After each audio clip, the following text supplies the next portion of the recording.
साथियों, होने वाली संतान कैसी होगी, यह बहुत बड़ा यक्ष प्रश्न है।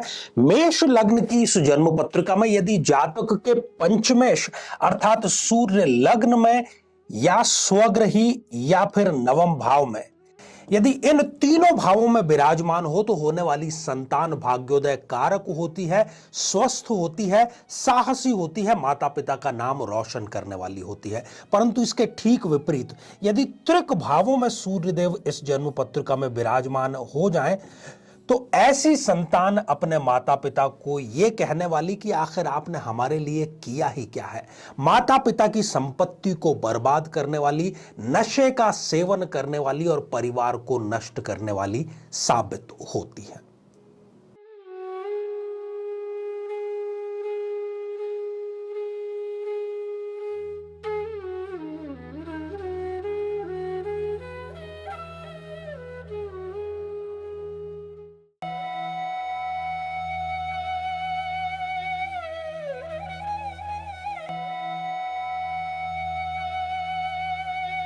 तो मेरे बहुत ही प्रिय और बेहद सम्मानित साथियों, हृदय की असीम गहराइयों से अभिनंदन, बहुत बहुत हार्दिक स्वागत।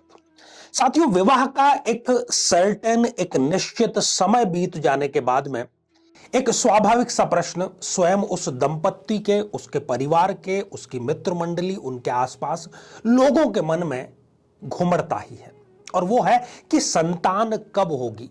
अब संतान कब होगी ये तो जिज्ञासा है, ये प्रथम जिज्ञासा है, परंतु एक दूसरी जिज्ञासा भी है कि जो होगी वो संतान कैसी होगी।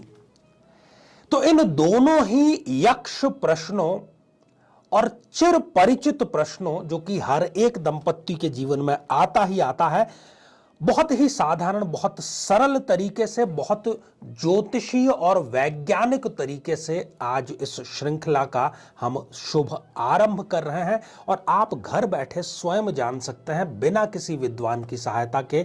सिर्फ आपको अपनी जन्म पत्रिका, अपने जीवन साथी की जन्म पत्रिका खोल करके रखनी है, बहुत ही आसानी से, एक लेमैन के लिए। जी हाँ, ये जो कार्यक्रम है हमने कोई पांडित्यपूर्ण नहीं बनाया है, ऐसे व्यक्तियों के लिए नहीं बनाया है जो ज्योतिष के प्रकांड पंडित हैं, बल्कि आम नागरिकों के लिए यह कार्यक्रम हम लेकर के आए हैं।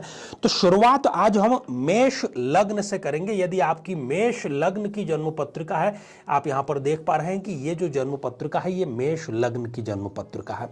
एक एक करके हम आगे के लग्नों पर भी चर्चा करेंगे। यदि आपके भी ये दोनों ही प्रश्न है कि संतान कब होगी और संतान कैसी होगी, तो ये कार्यक्रम आपके ही लिए है। तो सबसे पहले हम विचार विमर्श करेंगे आज की संतान कब होगी। इसको लेकर के तीन बड़े ही सिंपल से सिद्धांत है साथियों। आपके समक्ष ये जन्म पत्रिका है। अब संतान का जो चिंतन किया जाता है, संतान कब होगी, कैसी होगी, वो पंचम भाव से किया जाता है। ये आप देखिए, तो इस जन्म पत्रिका में पंचम भाव के जो लॉर्ड हैं वो हैं सूर्य देव। जी हां, सूर्य जो कि ब्रह्मांड की ऊर्जा के कारक हैं, सूर्य नारायण हैं, और इन्हीं के कारण हम श्वास भी ले पा रहे हैं, जीवन को जी पा रहे हैं। कण कण में इनकी ऊर्जा से ही रोशनी होती है। तो इस जन्म पत्रिका में सूर्य के ऊपर सबसे बड़ा दारोमदार है। सूर्य की स्थिति निर्धारित करेगी कि इनको संतान कब होगी, कैसी होगी। यहां पर तीन सबसे महत्वपूर्ण बातें हैं कि जब जब इस जातक को सूर्य की दशा या अंतरदशा आएगी, पहली बात, सूर्य की दशा या अंतरदशा, जिसको हम अंतरा भी कहते हैं। तो पहली बात, यदि आप मेष लग्न के हैं, आपके जीवन साथी मेष लग्न के हैं, तो सबसे पहला बिंदु कब का, कि संतान आपके कब होगी, तो सूर्य की दशा अंतरदशा आपके लिए संतान प्राप्ति का आशीर्वाद लेकर के आएगी, पहली बात। दूसरी बात क्या है? दूसरी बात यह है कि यदि पंचम भाव में आपके कोई ग्रह है, ये दूसरा बिंदु है, यहां पर कोई भी ग्रह हो सकता है, तो जो भी ग्रह पंचम भाव में आपके विराजमान है, उस ग्रह की दशा अंतरदशा में आपके संतान का आशीर्वाद आपको प्राप्त जरूर होगा। मान लीजिए कि यहां पर चंद्रदेव विराजमान है, या मंगल देव विराजमान है, या फिर बुध देव विराजमान है, या शनि, राहु, केतु, बृहस्पति, कोई भी ग्रह पंचम भाव में जो विराजमान है, उस ग्रह की आपको जब दशा अंतरदशा आएगी, वो आपके लिए संतति का आशीर्वाद जरूर लेकर के आएगी। ये दो बातें हो गई। तीसरा जो सिद्धांत है, दूसरा भी मैं यहां पर लिख देता हूं ताकि आपको आसानी हो। तो पंचमस्थ का अर्थ है कि पंचम भाव में जो स्थित है, पंचमस्थ ग्रह की दशा या अंतरा, ये सब अनुभव सिद्ध और शास्त्रीय बातें आपको मैं यहां पर बतला रहा हूं। साथियों, तीसरा जो सिद्धांत है वो ये है कि पंचम भाव पर यदि किसी ग्रह की दृष्टि पड़ रही है तो उस ग्रह की दशा अंतरदशा में पंचम भाव पर दृष्टिपात वाले ग्रह की दशा अंतरदशा, इसका एक उदाहरण हम यहां पर समझ लेते हैं ताकि आपको आसानी रहे इसके लिए। साथियों हम ये मान करके चलते हैं कि मान लीजिए इस जन्म पत्रिका में यहां पर शनिदेव विराजमान है, तो वो अपनी सप्तम दृष्टि से पंचम भाव को देख रहे हैं। जो कोई भी ग्रह यहां पर विराजमान है वो अपनी सप्तम दृष्टि से यहां पर देख रहा है। यदि मान लीजिए कि गुरुदेव लग्न में विराजमान है तो वो अपनी पंचम दृष्टि से पंचम भाव को देख रहे हैं। तो तीसरा सिद्धांत हमें यह कहता है कि पंचम भाव पर जिस किसी ग्रह की दृष्टि पड़ रही है, उस ग्रह की दशा अंतरदशा जब भी आपको आएगी वो आपके लिए संतान का शुभ समाचार लेकर के आएगी। तो ये प्रश्न यहां पर कब वाला जो है वो हमारे बिल्कुल स्पष्ट हो गया होगा। पंचमें सूर्य की दशा अंतरदशा में पहला, दूसरा पंचम भाव में जो भी ग्रह स्थित हैं उसकी दशा अंतरदशा में, और तीसरी बात कि पंचम भाव पर यदि कोई ग्रह दृष्टिपात कर रहा है तो उसकी दशा अंतरदशा में भी आपको संतान प्राप्त जरूर होगी।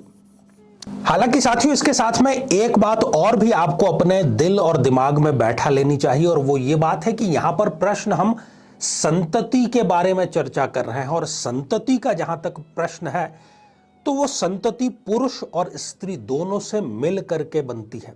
इसलिए हमारे पास में दोनों की स्थितियां जरूरी होती है, परंतु ये जो सिद्धांत है, ये अनुभव ये कहता है कि 99.9% मामलों में हमने इसको बिल्कुल सही और स्पष्ट पाया है।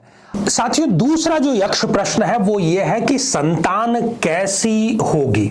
जी हां, संतान हो गई, ठीक है, बहुत अच्छी बात है। अब कैसी होगी, तो इसको मोटे तौर पर हम दो हिस्सों में बांट सकते हैं कि होने वाली जो संतान है वो आपके लिए पॉजिटिव, भाग्योदय कारक या सौभाग्यवर्धक होगी, या फिर ठीक इसके उलट आपका वो दुर्भाग्य लेकर के आएगी, आपको कोसने वाली होगी, आपके सम्मान को कम करने वाली होगी। इसको लेकर के बहुत ही सिंपल सी बातें हैं। तो पहले हम पॉजिटिव पर चर्चा करेंगे। पॉजिटिव चर्चा में देखेंगे कि कब कब व्यक्ति को ऐसी संतान होती है जो उसके लिए भाग्योदय कारक होती है। देखा गया है कि व्यक्ति नौकरी कर रहा है, कुछ हजार रुपयों की नौकरी कर रहा है, और संतान होते ही या तो उसकी बहुत बड़ी पदोन्नति हो जाती है या फिर वो अपना स्वयं का कोई व्यवसाय प्रारंभ कर देता है। तो यहां पर 2-3 स्थितियों पर हम दृष्टिपात करेंगे जबकि व्यक्ति के लिए संतान भाग्योदय कारक साबित होती है। सबसे जो पहली स्थिति है वो है साथियों ये है कि यदि सूर्यदेव अपनी उच्च राशि में यहां पर मेष राशि में विराजमान हो जाते हैं, सूर्यदेव, पहली बात यहां पर ये, तो सूर्यदेव मेष राशि में आ गए, लग्न में आ गए, तो यहां पर जो होने वाली संतान होगी साथियों वो आपके लिए भाग्योदय कारक साबित होगी। और इतना ही नहीं, वो संतान स्वयं स्वस्थ होगी, पराक्रमी होगी, आपके सम्मान को बढ़ाने वाली होगी, खानदान के सम्मान को बढ़ाने वाली होगी। तो हर एक प्रकार से जो संतान है वो आपके लिए श्रेष्ठतम रिजल्ट जो है वो लेकर के आएगी, इसलिए हम इसको सर्वोत्तम संतान की बात कहते हैं, पहली बात। दूसरी बात, यदि सूर्यदेव स्वग्रही अपने ही घर में विराजमान हो जाए, बहुत ही अद्भुत, बहुत ही अच्छा, बहुत ही शुभत्व वाला योग है। स्वग्रही हो गए हैं सूर्यदेव। इस संतान के आते ही कई बार तो कुछ घंटों में ही आपको बहुत बड़ी आकस्मिक लाभ की धनराशि मिल जाती है। तो ये आकस्मिक लाभ अपने साथ लेकर के आता है। न केवल आकस्मिक लाभ, बल्कि आगे भी समय समय पर ये आपकी किस्मत को चमकाने का कार्य जो है वो जरूर करता है। ये स्वयं में जो संतान है अपने आप में ये तेजस्विता लिए हुए होती है साथियों, क्योंकि स्वयं सूर्यदेव अपने ही घर में विराजमान है। अति उत्तम। लॉटरी लगना तो एक बहुत छोटी सी बात है साथियों। तीसरी स्थिति और बड़ी ही सर्वोत्तम स्थिति, यदि सूर्यदेव पंचमेश होकर के स्वयं नवम भाव में यदि विराजमान हो जाते हैं तो इस तीसरी स्थिति में क्या होगा, जो संतान है वो आपके लिए भाग्य तो लेकर के आएगी ही, वो स्वयं भी अत्यंत धार्मिक होगी। जो आपकी संतान है वो बहुत धर्म को मानने वाली, धार्मिक मार्ग पर चलने वाली, धर्म के मार्ग को और आगे प्रशस्त करने वाली होगी। भाग्य स्थान ये है तो भाग्यवर्धक तो वो होगी ही। साथ ही इनके जीवन में आते ही आप कई यात्राएं करेंगे, जिसमें आपके बिजनेस ट्रिप, आपके लेजर ट्रिप और आप अपने परिवार के साथ में कई विदेश यात्राएं, जिसमें देश और विदेश के बड़े बड़े तीर्थ स्थल जो है वो भी शामिल जरूर होते हैं।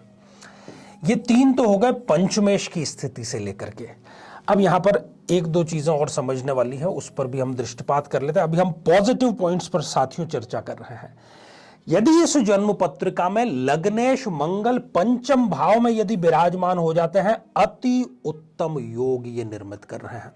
इस स्थिति में भी संतान जो है वो पराक्रमी होगी, बहुत बड़ी महत्वाकांक्षा वो लेकर के आएगी। वो कुछ ऐसा काम करेगी जो कि आपके खानदान में आज तक किसी ने नहीं किया है। यदि कोई भी आज तक अधिकारी तक नहीं बना है, वो IAS अधिकारी बन सकता है। एक उदाहरण के रूप में हम समझते हैं, किसी ने एक छोटा सा बिजनेस भी शुरू नहीं किया, ये बहुत बड़ा एंटरप्रेन्योरशिप शुरू करेंगे, स्थापित करेंगे और उसको सफलतापूर्वक ये चलाएंगे भी। घर में चाहे किसी ने सरपंच तक का चुनाव न लड़ा हो, परंतु ये जो संतान आपके होगी, इस स्थिति के कारण ये बहुत बड़े पद पर और कई बार तो मंत्री पद तक भी जाते हुए देखी गई है। तो ये हम इसको चौथी स्थिति का नाम दे देते हैं। और साथियों पांचवी जो स्थिति है वो ये है कि इस पंचम भाव में यदि नवमेश गुरुदेव आकर के विराजमान हो जाते हैं, क्योंकि गुरु जो है वो स्वयं संतान के कारक भी हैं, इस कुंडली में त्रिकोण के भाग्य के अधिपति भी हैं, और वो यदि आकर के पंचम भाव में विराजमान हो जाते हैं तो एक प्रकार से शुभत्व की बाढ़, आशीर्वाद की बौछार आपके ऊपर ईश्वर ने कर दी है, ये आप समझ लीजिए। अत्यंत ही धार्मिक प्रवृत्ति का ये व्यक्ति होता है, उच्च शिक्षा जरूर अर्जित करता है और कई बार तो ये जीवन भर शिक्षा अर्जित करते ही रहते हैं। अचीवमेंट होने के बावजूद भी इनको जो पढ़ने का शौक है वो बहुत ज्यादा होता है। भाग्योदय तो एक मामूली सी बात है, परंतु यहां पर एक स्थिति जरूर इस संतान के लिए थोड़ी सी नेगेटिव कही जा सकती है कि यदि ये अपने शरीर का ख्याल नहीं रखते हैं, चूंकि गुरु चर्बी का कारक है, वसा का कारक है, तो इनको ये थोड़ा सा मोटापे से ग्रसित जरूर कर सकता है। तो साथियों ये तो थी सारी की सारी पॉजिटिव बातें। अब थोड़ी सी नेगेटिव बातें कर लेते हैं, क्योंकि सिक्के के हमेशा दो पहलू जरूर होते हैं। यदि पॉजिटिव है तो नेगेटिविटी भी है, और नेगेटिव है यदि तो पॉजिटिव भी है।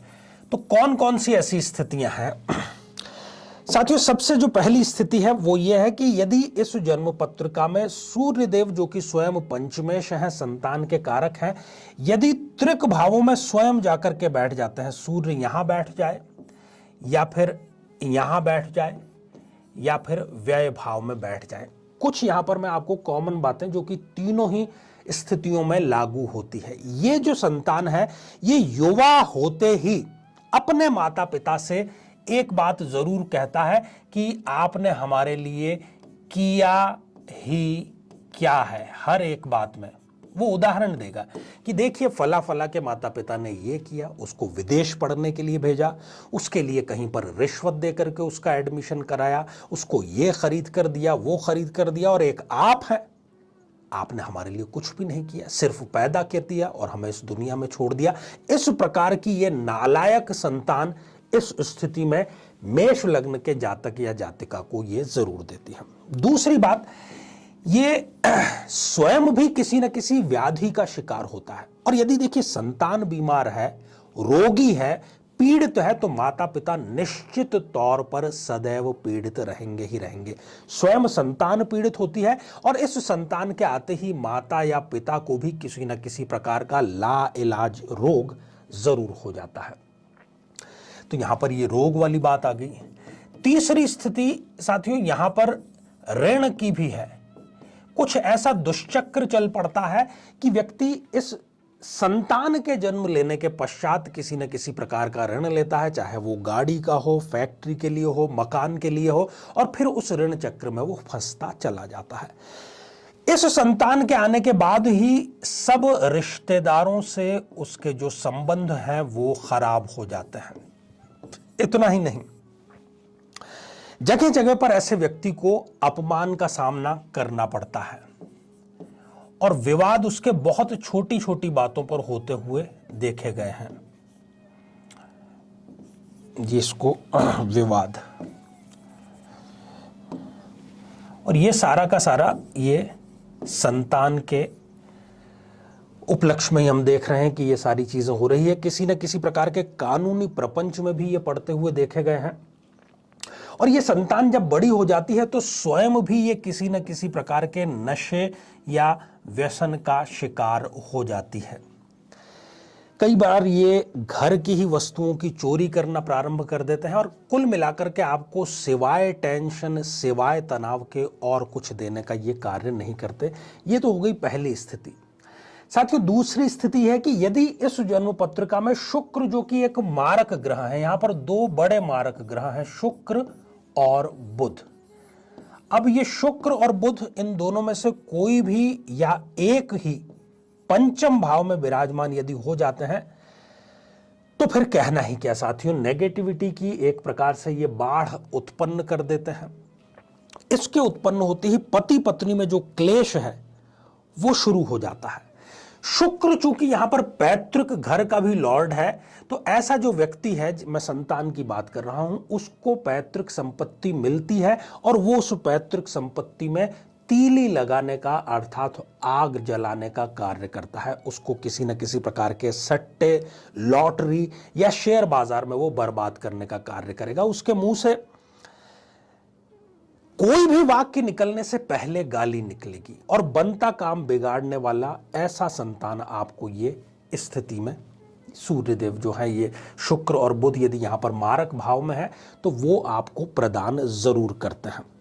साथियों, ये भी एक और इसके साथ में पॉइंट जोड़ते चलें कि शुक्र यहां पर सप्तमेश भी है, तो ऐसी जो संतान है वो विवाह के पश्चात, चाहे वो लड़का है या लड़की है, अपने माता पिता से वो किसी भी प्रकार का कोई संबंध नहीं रखती, बल्कि वो भाई बहनों से भी अपने संबंध सारे के सारे समाप्त कर लेती हैं। और इस स्थिति में भी ये जो बातें हैं ये सारी की सारी कॉमन है। आप इसको भी जोड़ करके जरूर देखिएगा। अब यहां पर एक मुद्दे की बात यह है कि हमने लग्नेश की चर्चा की, पंचम भाव की चर्चा की, त्रिक भावों की चर्चा की। एक बात आपको जरूर अपने जहन में बैठानी है कि जब किसी भी ग्रह की आप चर्चा कर रहे हैं, सबसे पहले आपको उसका बल देखना है, उसकी डिग्रियां देखनी है कि कहीं वो डिग्री 0, 1 या 28, 29 जैसी अंतिम डिग्री ना हो, क्योंकि यदि ऐसा है तो फिर वो स्वयं बलहीन हो जाता है ग्रह और वो आपको रिजल्ट दे पाने की स्थिति में ही नहीं रहता है। ये चर्चा साथियों आगे भी हमारी जारी है, बहुत विशद, बहुत ही मार्मिक बिंदु, क्योंकि संतान से लेकर के बहुत सारी आशाएं होती हैं माता पिता को। तो संतान कब होगी और संतान कैसी होगी, बहुत बड़ी दुविधा आपकी इस श्रृंखला में जरूर समाप्त हो जाएगी। जीवन में किसी समस्या का सामना कर रहे हैं, जैसे कि शादी में देरी होना, पति पत्नी में मनमुटाव या तलाक तक की नौबत आ जाना, संतान का प्राप्त न हो पाना, नौकरी या धन प्राप्ति में बाधा आना, जीवन के प्रत्येक क्षेत्र में किसी न किसी प्रकार की बाधा आना, तो आज ही अपनी जन्म पत्रिका का संपूर्ण विश्लेषण करवाएं और पाएं समस्या से सदैव के लिए मुक्ति। तो आइए साथियों, आप बढ़ते हैं आज के हमारे कमेंट के चरण की तरफ। और पहला ही जो कमेंट है ये हमारे नियमित दर्शक कुलविंदर कौर जी ने लिख भेजा है। प्रणाम रेस्पेक्टेड गुरुजी, ओम नमः शिवाय। तो कुलविंदर जी, आशीर्वाद हृदय की असीम गहराइयों से। अगला जो कमेंट है ये भी हमारे नियमित और सम्मानित दर्शक शकुन शरण जी का है। मोस्ट रेस्पेक्टेड आचार्य जी, सादर प्रणाम। Very unique and nice information, your precious guidance is always fruitful for me. Your blessings needed forever, accept my humble and heartiest regards। तो शकुन जी, आशीर्वाद हृदय की असीम गहराइयों से आपको भी। और अगला कमेंट ये भी हमारे नियमित दर्शक प्रतिभा उपाध्याय जी का है। प्रणाम गुरुजी, सादर चरण स्पर्श और कोटि कोटि चरण वंदन, अपना आशीर्वाद सदा बनाए रखिए। तो प्रतिभा जी, आपको भी आशीर्वाद हृदय की असीम गहराइयों से। तो साथियों, आज के लिए केवल इतना ही, और इसी मंगल कामना के साथ में कि आप सभी सपरिवार स्वस्थ, समृद्ध और शांतिपूर्वक जीवन व्यतीत करें। नमस्कार।